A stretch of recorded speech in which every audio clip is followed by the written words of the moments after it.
6 अप्रैल से रायपुर में पासपोर्ट बनवाना होगा और भी आसान। जानिए क्या बदल रहा है।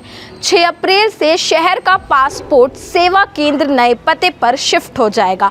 अब यह केंद्र तेलीबांधा स्थित वन हाई स्ट्रीट कॉम्प्लेक्स में संचालित होगा, जहां पहले यह सेवा शाम प्लाजा में दी जा रही थी।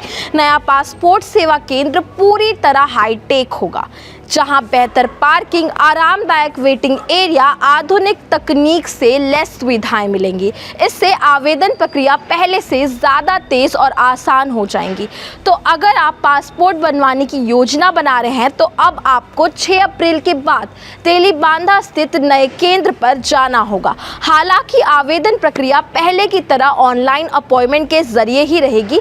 यह नया केंद्र सिर्फ रायपुर ही नहीं बल्कि भिलाई, बिलासपुर और महासमुंद जैसे आसपास के शहरों के लोगों के लिए भी बहुत सुविधाजनक साबित होगा। आप इस बारे में क्या कुछ कहना चाहेंगे, हमें कमेंट करके ज़रूर बताएं और ऐसे ही अन्य खबरों के लिए बने रहे CG भास्कर के साथ। धन्यवाद।